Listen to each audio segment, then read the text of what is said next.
Abre a sua Bíblia no livro de Reis, 1 Reis, capítulo 17,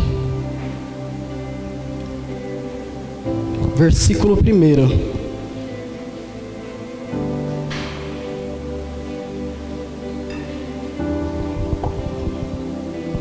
Todos acharam?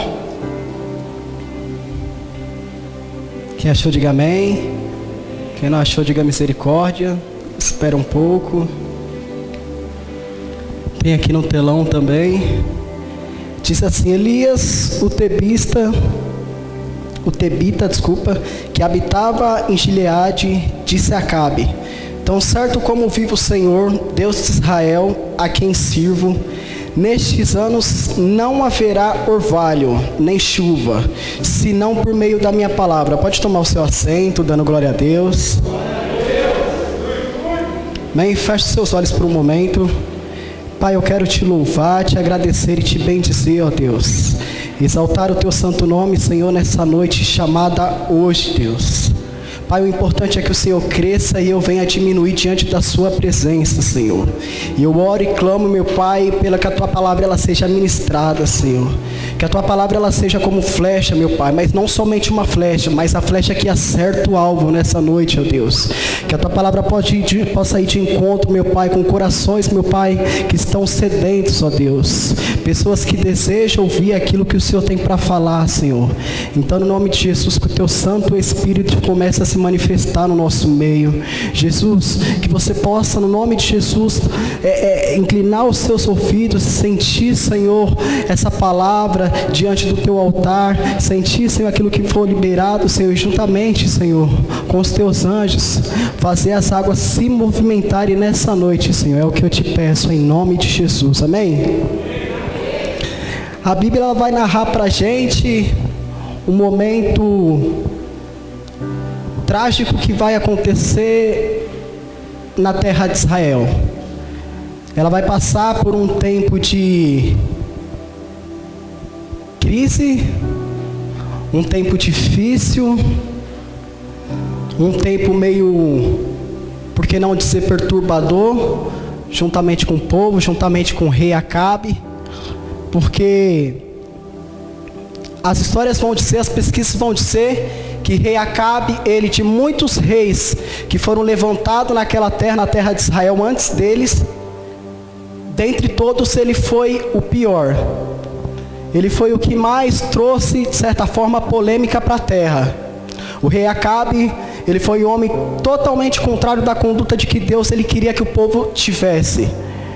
Já não bastasse isso, o rei Acabe, um homem, as pesquisas vão dizer que ele era um homem influente, as pesquisas vão dizer que ele era um homem forte, influente ainda mais falando politicamente, e aí já não bastasse o rei Acabe ele ser um homem desgovernado.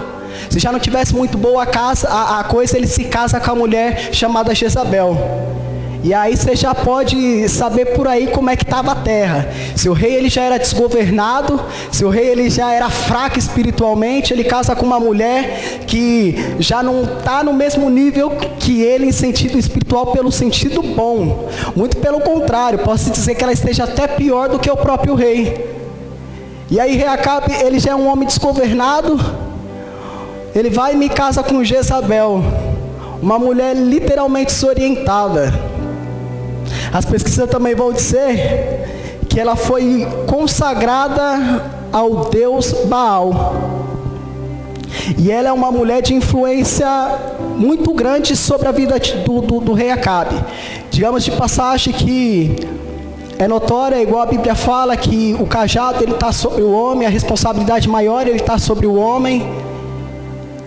Só que durante essa história aqui do rei Acabe, a partir do momento que ele casa com essa mulher, você pode observar, presbítero Jean, que ele é o rei, ele é o homem, o cajado está sobre ele, em questão de ser o homem principal, dele ter o seu porta-voz da casa, da terra. Só que é totalmente ao contrário. Ele é rei, ele casa com a mulher chamada Jezabel, é uma mulher desorientada. Ele toma aparentemente a frente do negócio, só que quem está por trás é ela. Ou seja, ele é o homem, porém vamos trazer um pouco para a linguagem de hoje, desculpa a expressão aqui, mas ele é um pau mandado, bispa. Porque tudo que ela dizia era feito. Tudo aquilo que ela colocava era concretizado. Ou seja, rei Acabe, ele estava só como rei ali, era homem, mas ele não tinha moral em nada. Como o bispo ministrou uns dias atrás, ele era um cara moralista, ele não tinha moral para nada. E aí Jezabel, ela vem para a terra, ela traz consigo a idolatria. Já não bastasse a idolatria, ela traz consigo também a prostituição, porque é o meio que ela gostava, é o meio que ela adorava. Jezabel, ela vem para a terra de Israel, e aí juntamente com o rei Acabe, eles fazem totalmente o contrário da conduta do Deus de Abraão. A conduta de Deus era que o povo, eles não adorasse outros deuses.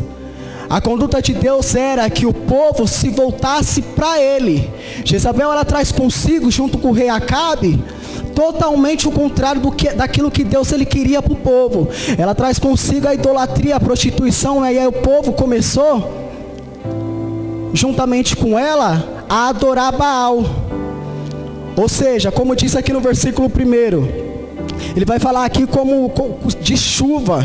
Ele vai dizer que a terra ela vai secar. Ou seja, para eles, Baal era o Deus da fertilidade. Ou seja, se caía chuva naquela terra, era porque Baal fazia com que caísse. Se a terra dava fruto, era porque Baal fazia com que caísse. Era totalmente ao contrário. E aí, isso durou por muitos anos. Essa crise, essa postura dos dois, de Jezabel e Acabe, eles trouxeram uma crise muito grande. Então foram 22 anos de reinado do rei Acabe. Ou seja, foi um reinado frustrante, foi algo decepcionante. Foi algo de muitas batalhas, muitas lutas. E aí é interessante que Elias, ele vai entrar, bispo, nesse cenário. Que cenário é esse? Um cenário caótico. Um cenário onde ele vai entrar no negócio ali, ele vai ver tudo bagunçado, ele observa tudo. E esse versículo 1, ele me chama muito a atenção. Porque olha o que a Bíblia vai falar. Elias, o tesbita, que habitava em Gileade, disse a Acabe: tão certo como vive o Senhor, Deus de Israel, a quem eu sirvo, nesses anos não haverá orvalho, nem chuva, senão por meio da minha palavra. Quando eu li essa palavra, eu fiquei impactado, cara. Porque o que autentifica hoje, pastor, o ministério de um profeta, não somente hoje, mas nos tempos passados também, é a frase, a expressão de que assim diz o Senhor. Elias, ele entra nesse cenário e ele não fala isso. A Bíblia também, ela não fala que Deus mandou Elias ir até o rei Acabe e confrontar ele dizendo, ó, rei Acabe, a terra vai secar. Não, muito pelo contrário. Elias, ele chega diante, cara, isso aí é sensacional, evangelista. Ele chega diante de um rei, ele vai confrontar o rei, e ele fala, ó, a terra vai secar, mas a terra não vai secar porque Deus está falando, a terra vai secar segundo a minha palavra. Que loucura, que loucura isso. O cara chegar diante de um rei e falar assim, vai secar segundo a minha palavra. Não foi Deus que mandou, foi Elias.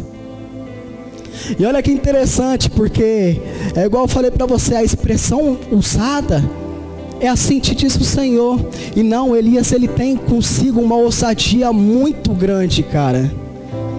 E isso é primordial, isso é impactante. Quando eu li isso, eu fiquei impactado. Eu falei, cara, Elias para mim foi um dos profetas mais top. Porque ele não profetizou aquilo que Deus mandou ele falar, não. Ele profetizou aquilo segundo que estava no coração dele, que saiu da boca dele. Sabe por quê? Porque ele reconhecia o Deus que ele servia. Ele não precisou esperar um aval de Deus para dizer algo, não. Ele viu a realidade da coisa e falou assim, ó, a terra vai secar. E a primeira pergunta que eu quero te fazer nessa noite é, como está sendo ou como tem sido o seu relacionamento com Deus? Como está o seu relacionamento com Deus? Isso é uma pergunta confrontante. Como tem sido o seu relacionamento com Deus? Em que nível ele está? Porque eu vou falar algo para você. Para um profeta ele se levantar diante de um rei e falar que a terra secaria segundo a própria palavra dele, é porque o cara tem moral. É porque o cara ele não está ali, como disse o nosso presbítero Esquelo, enchendo linguiça. O cara ele está buscando, ele tem intimidade. Ele coloca o joelho no chão, ele ora, ele busca. E aí através da busca dele, Deus dá unção, Deus dá ousadia, Deus faz o negócio acontecer. E foi o que o rei Acabe fez. E aí, pastor, daquilo que o senhor falou, por muito tempo, a Kathleen mais do que ninguém aqui sabe, a Carla também, ó, essa menina que está do lado da minha esposa, olha aí pro seu lado, levanta sua mão, Carla, balança a mão assim, ó. Foi essa menina que me ganhou para Jesus juntamente com a minha esposa. Foi ela. E aí, cara, elas sabem disso porque o meu sonho, dentro de muitos vão dizer que quer ser, talvez, bombeiro, muitos vão dizer que quer ser juiz, outros vão dizer que o futuro quer ser na advocacia. E o meu sonho, por muitas das vezes, quando me perguntaram, falou, cara, eu quero ser um pregador da palavra. Eu quero pregar, eu quero levar as boas novas, eu quero ministrar. Eu quero ser um verdadeiro profeta. A Kathleen mais do que ninguém já ouviu isso.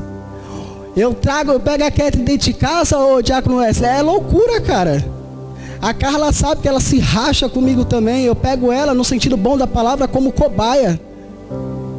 A primeira ouvinte é a minha esposa, porque ela senta lá, ela me ouve pregar, ela me ouve falar. Então não adianta eu querer ministrar por aí por fora, querer movimentar as águas aí fora e também não pregar dentro de casa. É o que eu tenho feito com a minha esposa. Ela vê isso, ela enxerga isso. Então o meu sonho foi sempre querer pregar, cara. Foi querer ministrar. E aí quando eu vi essa passagem de Elias, eu falei, cara, esse é o profeta, eu quero chegar nesse nível. Eu não quero ser Elias, não, eu quero ser o Eduardo, fazendo aquilo que Elias teve a ousadia para fazer. E aí por muito tempo também, eu recebia palavras da minha própria família, dizendo que eu não seria nada, que eu não daria nada. Eu nunca tive problemas com drogas, nunca tive problema com prostituição. Porém, eu tinha da minha família palavras totalmente contrárias. Porque ao invés da sua família ela acreditar em você, ela profetizar na sua vida, dizendo que você vai se dar bem. Irmão, eu já fui criança. A maioria das crianças aqui, elas foram petelhudas no começo. Só porque eu arrumava bastante briga no meio da rua, as pessoas já me condenavam. A minha família já colocava uma sentença sobre a minha vida, falando que eu ia ser um cara desorientado, que ia ser um cara desgovernado. E aí eu glorifico a Deus porque o que a minha família dizia que eu seria, eu olho, eu observo e onde eu estou agora, cara. Então é de se glorificar a Deus. E aí, cara, a idolatria, ela é abominável diante dos olhos do Senhor. Porque de fato vou dar um exemplo para vocês, que se vocês olharem a um espelho quando ele está inteiro, ele vai te refletir uma imagem muito boa, uma imagem perfeita. Só que quando o espelho ele se quebra, ele não vai mostrar para você aquela perfeição toda. Não, muito pelo contrário, ela vai mostrar totalmente os vidros despedaçados, vai mostrar cacos. Você já não vai ter mais aquele reflexo bom. E o que estava sobre a terra de Israel era isso. Eles tinham um líder, só que o líder tinha um reflexo ruim. Ou seja, se você tem um líder, se você tem um povo ao qual você está debaixo dele, que eles estão reinando a terra ao qual você habita, e você e a sua esposa, os dois principais, os dois mais vistos, se eles são podres, o restante também vai ser podre. É igual uma árvore. Se a raiz dela for podre, os frutos serão o quê? Podres. Ou seja, então ele faz isso, Jezabel, ela traz consigo isso, traz a idolatria, e aí o povo começa a fazer o quê? A seguir os mesmos passos. E aí Deus mandava a chuva, e a glória ficava para Baal. E aí Deus, ele olha aquela coisa, ele fala assim: cara, eu já havia dito, eu já falei, eu repudio adoração a outros senhores, eu repudio atitudes totalmente contrárias daquilo que eu havia dito. E eles começam a fazer isso. E aí Deus, ele olha aquilo, Elias, ele enxerga aquilo, ele fala: cara, está totalmente ao contrário. Quer dizer que o meu Senhor, ele abençoa a terra, ele faz chover, ele faz dar fruto, e as pessoas, elas voltam as costas para Deus. É o seguinte, rei, a terra vai secar. E aí eu gosto muito dessa parte, porque Elias, ele vai trazer consigo duas mensagens. Eu disse quantas? Duas mensagens. No capítulo 17, Elias vai dizer que a terra vai secar.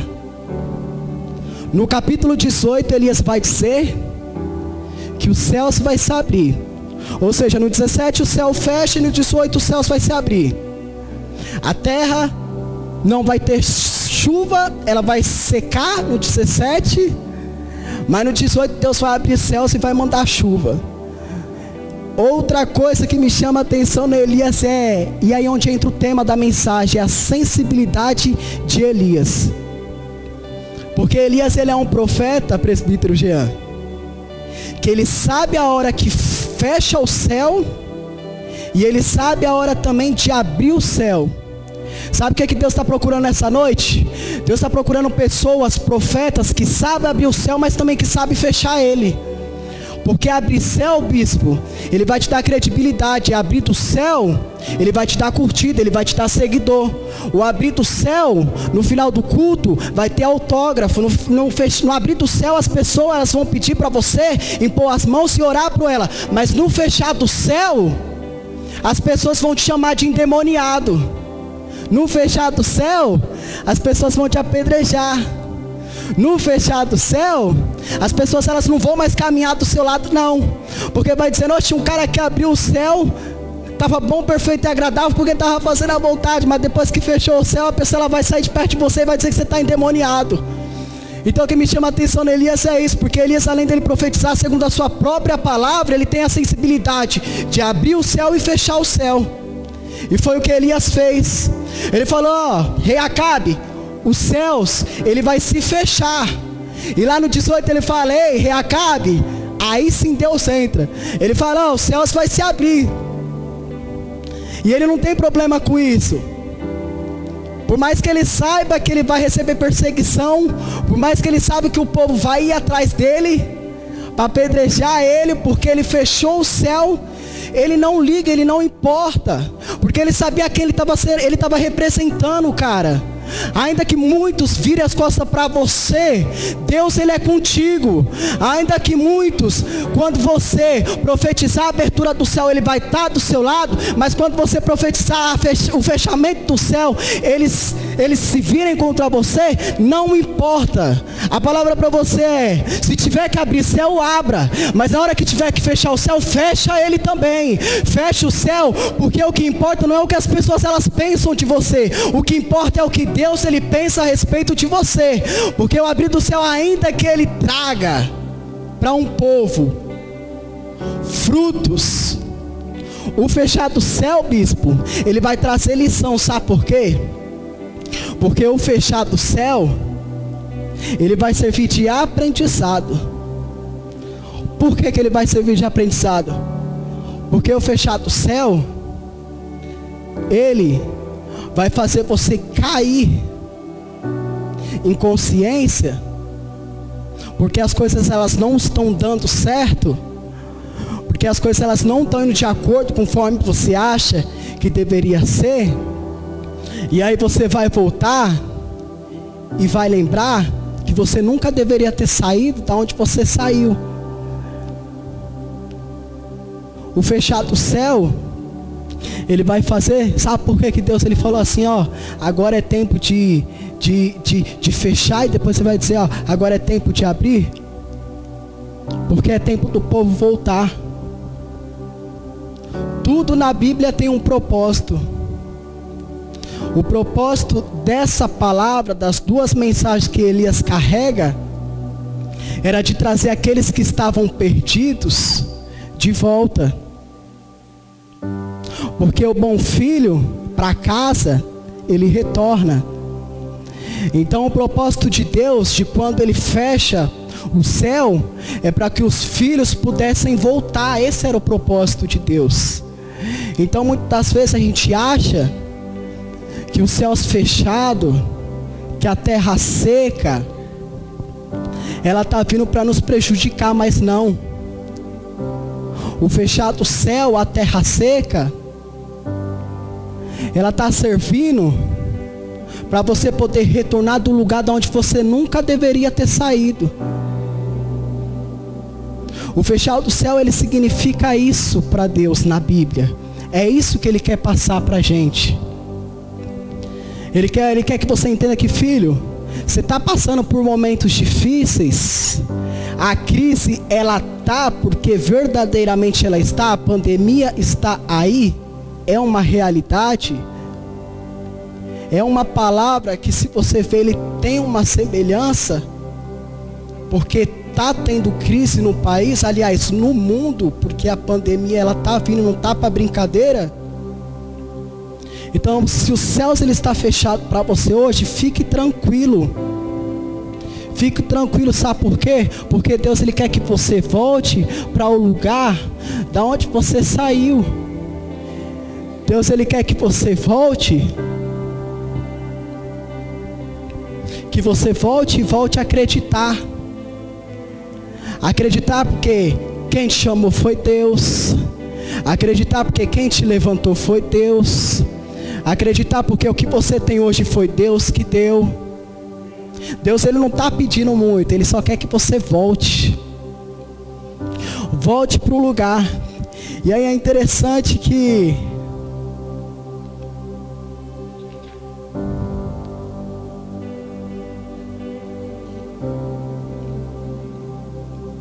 a audácia do profeta Elias é demais. E vamos lá, eu pesquisei aqui o orvalho, o significado de orvalho na Bíblia. Orvalho, por extensão, ela vai dizer que o significado é chama muito, rala, chuva muito rala, leve, passageira, chuvisco, garoa. No sentido figurado, sensação de alívio, de pessoa que desabafou ou de quem se livrou das preocupações que o aflige. Suas palavras foram um orvalho naquela situação. Ou seja, o que Elias profetizou, o presbítero, é que nem chuva rala ia ter, nem chuva leve ia ter, nem garoinha iria ter. Só que Deus ele é sensacional, porque olha o que autentifica na Bíblia aquilo que eu falei de Elias, que ele é um profeta. Segundo a sua própria palavra, está escrito em 2 Timóteo 1,7, porque Deus, ele não nos deu o espírito de temor, mas de poder, amor, de moderação. Em outros significados, outras traduções, aliás, na Bíblia vai dizer de fortaleza. E o significado de fortaleza é derrotar o medo. Fortaleza é postura de firmeza. E foi o que Elias teve, postura de firmeza. E aí eu volto a dizer e a te perguntar: como está o seu relacionamento com Deus? Porque o seu relacionamento com Deus, ele define quem você é. Vou dizer de novo: o seu relacionamento com Deus, ele vai dizer quem você é. Amém? Então Elias, ele é um profeta que abre os céus e tem a sensibilidade de fechar os céus. E essa é a geração que Deus está procurando nessa noite. Vira para o irmão que está do seu lado e diz assim: você é a geração que Deus está procurando nessa noite.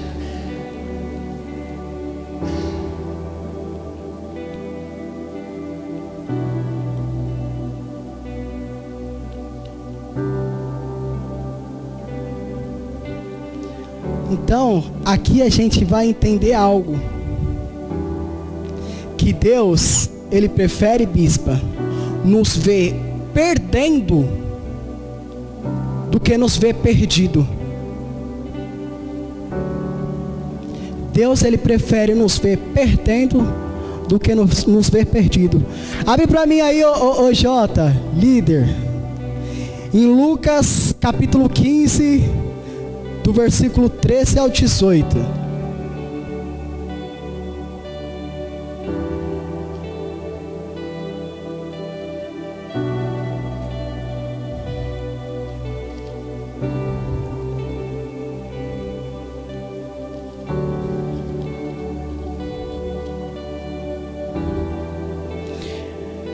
Diz assim: poucos dias depois, o filho mais moço, juntando todas as suas coisas, partiu para um país distante, e lá desperdiçou seus bens, vivendo de modo irresponsável.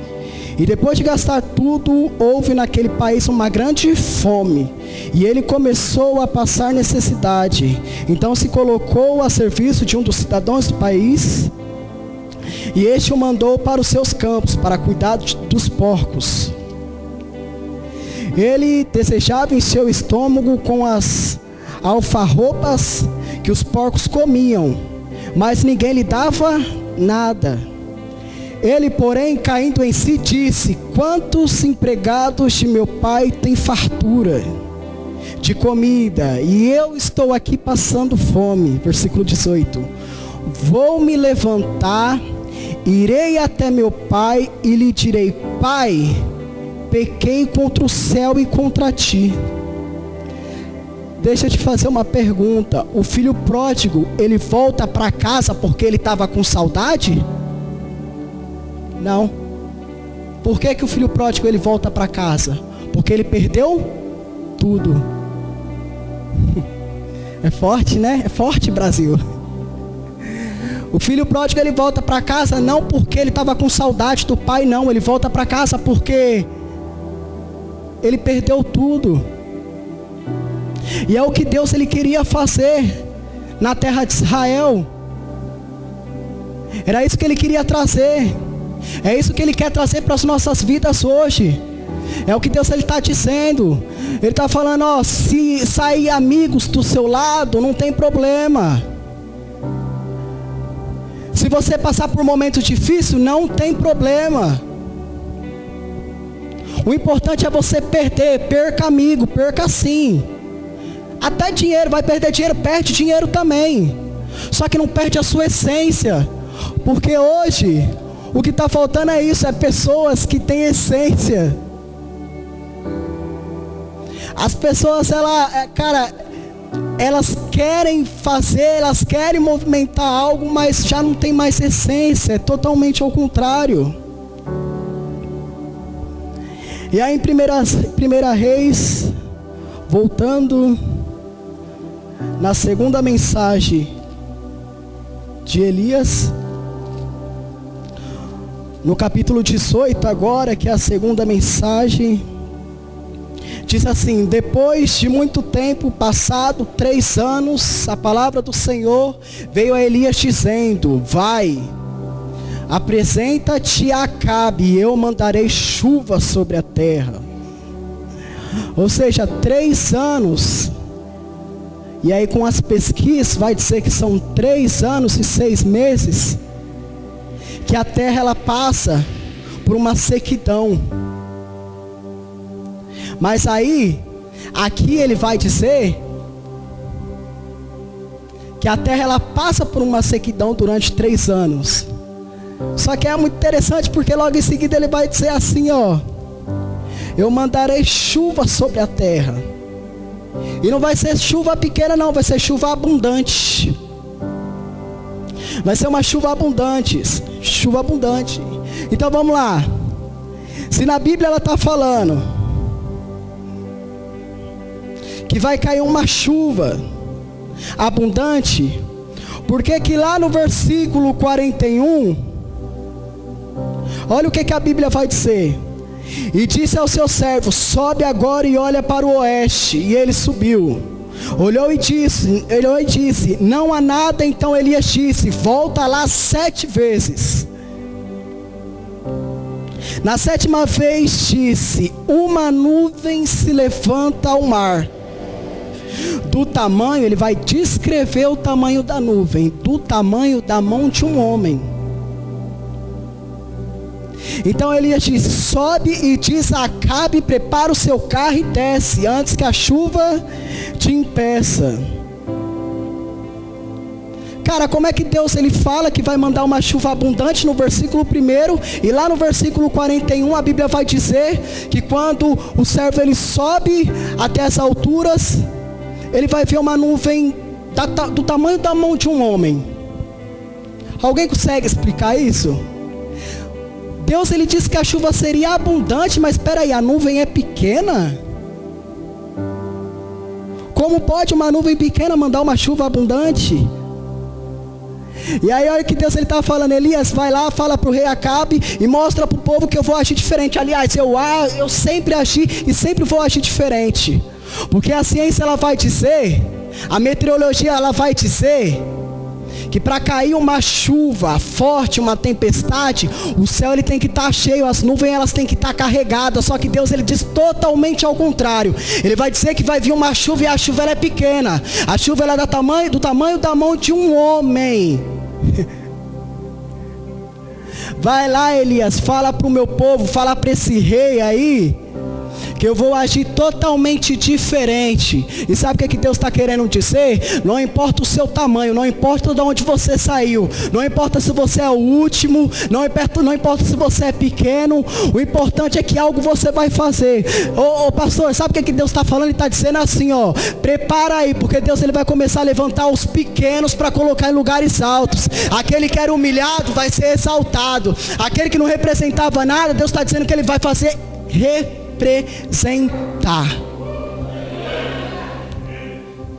É o que Deus ele faz. Ele fala: ó, avisa lá para esse povo, Elias, que eu vou agir diferente. As coisas de Deus, a ciência ela não explica. Isso é fantástico, cara. Deus ele surpreende e vai surpreendendo. E aí eu acho interessante porque Elias, mano, ele é muito sensível para ouvir tudo aquilo que Deus, aliás, primeiro ele observa sem antes Deus falar. Aí depois ele começa, além de observar, Deus vai falando para ele e vai dando cada passo que ele tem que dar. Deus ele vai dando detalhadamente, Carla, cada passo que ele tem que perseguir, cada trajetória. Às vezes Deus ele usa a nuvem pequena para mandar abundante chuva. Sabe qual que é o problema? O problema, pastor, é que hoje as pessoas ela valoriza muito o tamanho, só que não valoriza dos pequenos aquilo que eles podem dar, aquilo que eles podem entregar. E aí o que Deus ele está mostrando para nós nessa noite é: o tamanho não importa. Sabe por quê?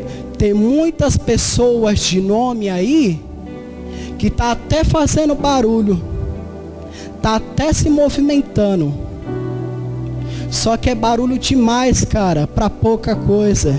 E aí aquele pequeno que todo mundo despreza, tá fazendo coisa abundante. Sabe qual que é a realidade, pastor? A realidade é que aquele que não é visto, aquele que é pequeno, tá dando trabalho pro diabo já faz tempo. Cara, isso é demais. O pequeno que é menosprezado, o pequeno que ninguém dá nada, Fê, Andressa, é o que tá dando trabalho pro diabo já faz tempo.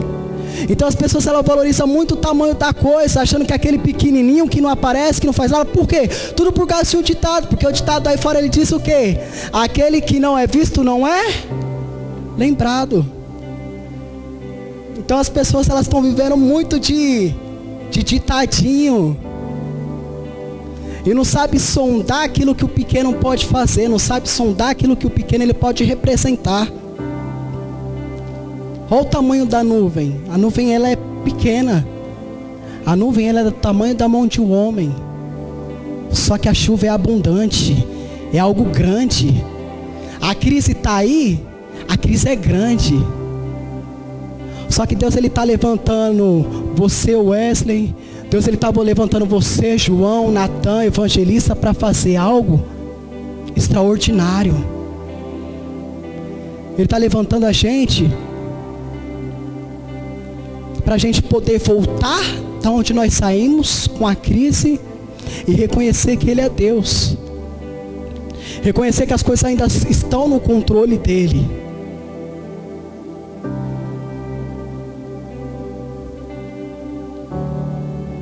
E através daquilo que você menos espera, é o que Deus, ele vai mandar uma abundante chuva. Amém?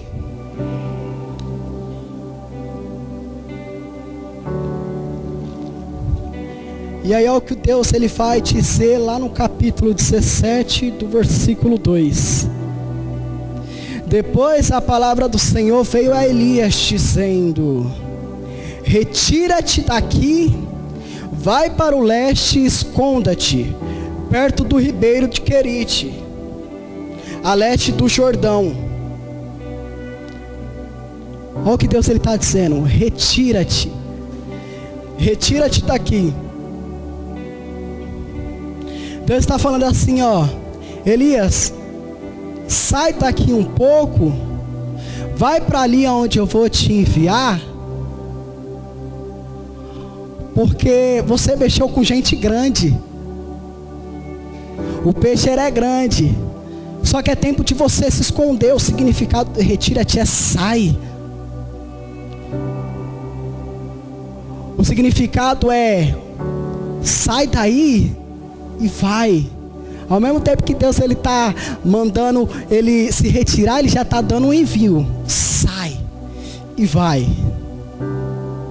O problema é que nós, muitas das vezes, nós não aceitamos, nós não conseguimos ingerir o esconda-te de Deus. Por quê? Porque o esconda-te de Deus, ele nos confronta. O esconda-te de Deus, ele vai sair, presbítero, vai fazer a gente sair, presbítero Jean, da aparência. Ele vai fazer a gente se esconder, a gente já não vai estar mais visível. O esconda-te de Deus é isso, ele é confrontante. Tem horas que a gente deve se esconder, sim. Sabe por quê? Porque Elias, ele não enxergava. Ele não enxergava, mas estava sendo feita uma armadilha para ele. E a armadilha era para ele cair. Só que deixa eu te dizer algo: quando Deus, ele mandar você se esconder, se esconde. Porque você não está vendo, mas o Deus que você está representando, ele está vendo. Ou seja, Deus, ele não vai te levar para uma terra, ele não vai levar você para diante de um rei, ele não vai mandar você profetizar, ele não vai mandar você confrontar um rei e depois ele vai te largar, não. Deus, ele é um Deus de ação e reação. Deus, ele vai te dar a mensagem de envio, mas na hora que ele pedir, que ele vê que você tem que se esconder, que você tem que retroceder, retrocede. Sabe por quê? Porque Deus, quando ele manda Elias profetizar, e ele profetiza, e olha lá que o ministério profético, ele é bem perseguido.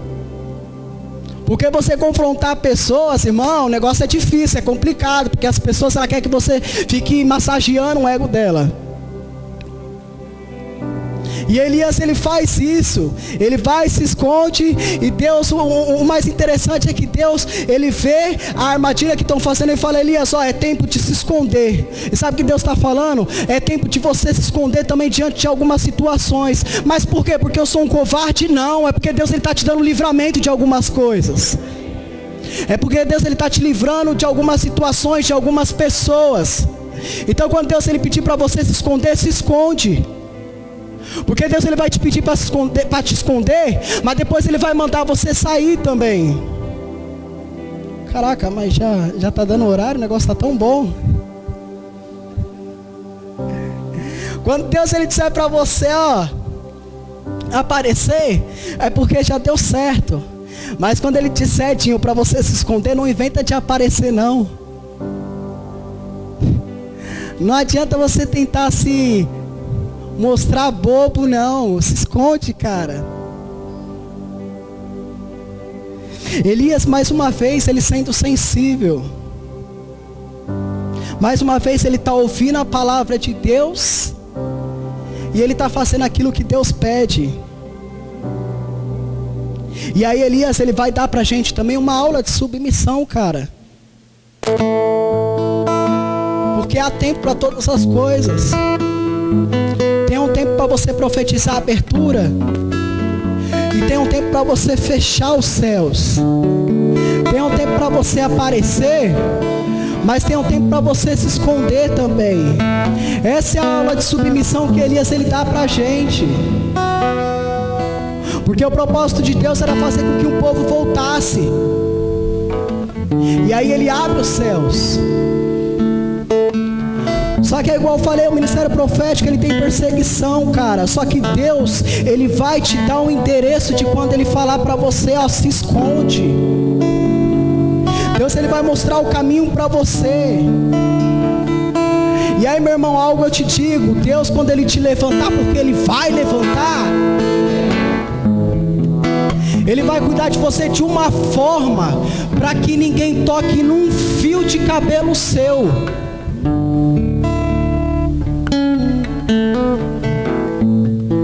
E aí Deus ele fala assim para Elias, Elias, vai lá, ó, se esconde.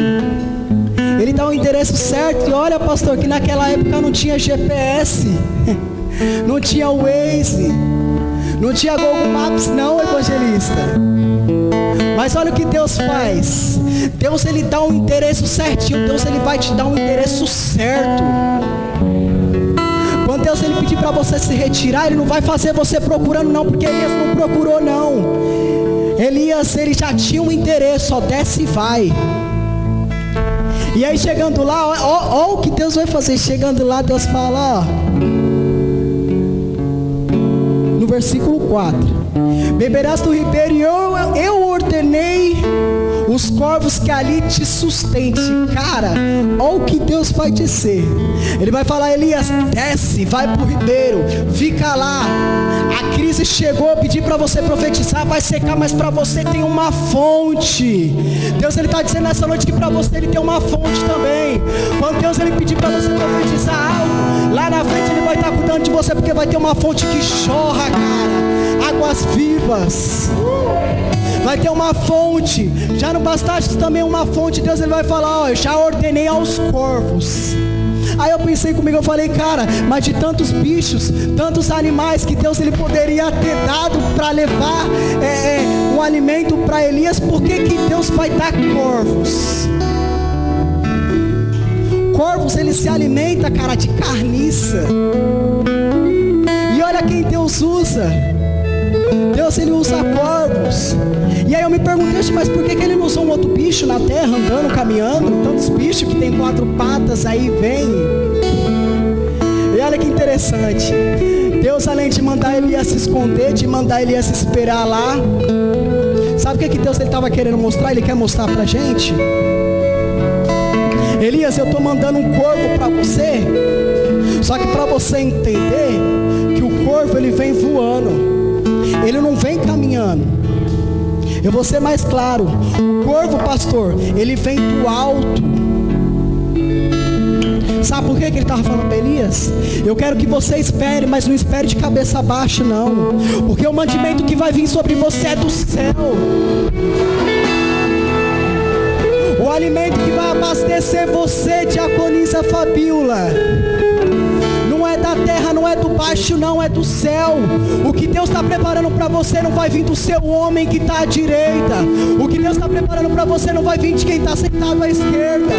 O que vem de Deus para você é algo que vem do céu. Percebe-se que quando Deus ele fala lá no princípio que criou os céus e a terra, ele começa de cima. Deus, quando Ele rasga o véu, Fê, que a gente estava conversando ontem, Ele não rasga o véu, bispa, de baixo para cima, não. Deus, Ele rasga o céu de cima para baixo. Por que que você está esperando de cabeça baixa aquilo que vai vir de cima? E aí eu vou correr para finalizar. Eu sempre quis dizer isso. Estou encerrando. Eu sempre quis dizer essa frase. Vou falar agora. Estou encerrando. E olha que eu me empolguei tanto. O negócio tá bom. E aí Deus, Ele, já não bastasse isso, Deus, Ele fala assim: Elias, a terra de Elias seca. A terra de Elias vai secar, porque a mesma sequidão que estava sobre o povo, certamente também chegaria até ele. Apesar de Deus ele ter dado o ribeiro, apesar de Deus ele ter dado o corvo para alimentar Elias, chegaria um tempo que secaria também. E aí, a Bíblia vai dizer, Deus ele vai pedir para Elias se levantar. Porque se Deus ele pede para Elias se levantar, é porque ele estava caído. Se ele fala, ó, levanta-te, é porque ele estava caído. Aí Deus ele pergunta, ele fala assim: por que você está? Eu imagino que Deus tenha falado: por que você está caído? O que você está fazendo aí no chão? Porque eu estou abatido, acabou a água, eu vou morrer de sede. E aí Deus ele fala assim: vai lá para Sarepta, outro endereço que Deus dá. Lá vai ter uma mulher te esperando, e essa mulher ela vai cuidar de você, uma viúva. E aí Elias, eu imagino que Elias se levantou todo empolgado. Ele falando: opa, nos dias de hoje, a mulher, a viúva, ela perdeu o marido. Porém, se Deus está pedindo para eu ir lá porque ela vai cuidar de mim, ela deve ter uma Land Rover na garagem. Ela deve, chegando lá, eu vou ter um banquete, vai ter um banquete para eu comer. E aí quando chega lá, a viúva está pior do que ele. A viúva, o que ela tem para oferecer é pouco. A viúva vai dizer que ela só tem algo para ela e para o filho dela. E tá aqui, ó. E ele partiu para Sarepta, e quando chegou à entrada da cidade, estava ali uma viúva apanhando lenha. Ela chamou e ele disse: traz-me por favor uma vasilha com um pouco de água para beber. Quando ela saiu para buscá-la, ela chamou ele e disse: traz-me também um pedaço de pão. Ela porém respondeu: tão certo como vive o Senhor teu Deus, não tenho pão nenhum, mas apenas um punhado de farinha na vasilha e um pouco de azeite na botija. Estou apanhando dois gravetos para ir prepararam para mim e para meu filho.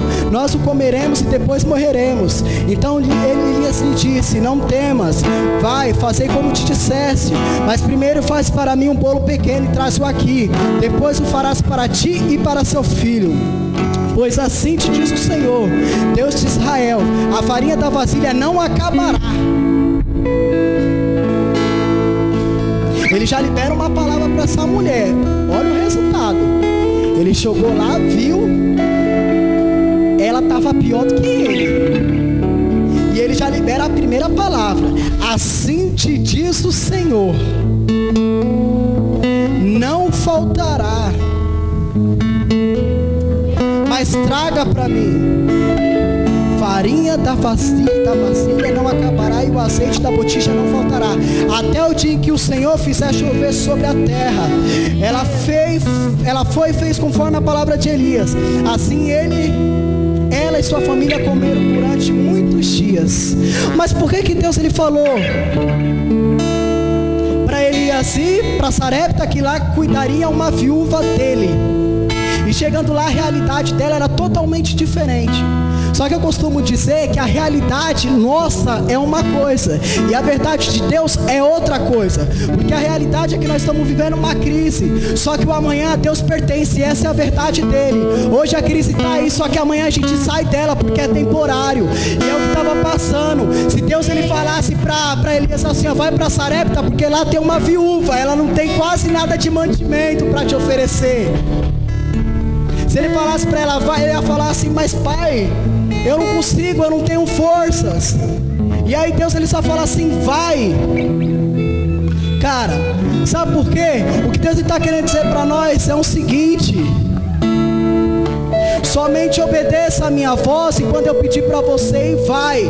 Porque quando você tem ministério, quando você tem unção, você vai ser perseguido sim, porque em momento algum Deus disse, ou Jesus disse na Bíblia, que seria fácil. Não, muito pelo contrário.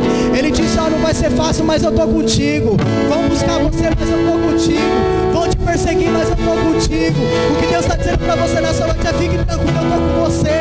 Ainda que as pessoas te persigam, ainda que elas corram atrás de você, fica tranquilo. E aí, após eles fazerem essa refeição, o filho dela morre. E aí Elias, ele vai trazer vida, porque Elias, ele pega o filho dela, leva para onde ele estava dormindo, se deita com ele, ora, clama ao Senhor, pede para ele reviver o menino, e ele volta à vida. Então o que Deus está dizendo para você, se prepara, porque tem virtude chegando, se prepara porque tem tempo novo chegando, se prepara que o que está vindo aí é o que estou preparando. A sua realidade é uma, só que tem verdade de Deus chegando. E se eu fosse você, eu já começava a glorificar, se coloque de pé, porque tem chuva de Deus descendo aqui na DAP. O céu está se abrindo nessa noite, meu irmão. Se prepara porque tem chuva chegando aí. O tempo da sequidão passou, é tempo de chuva abundante.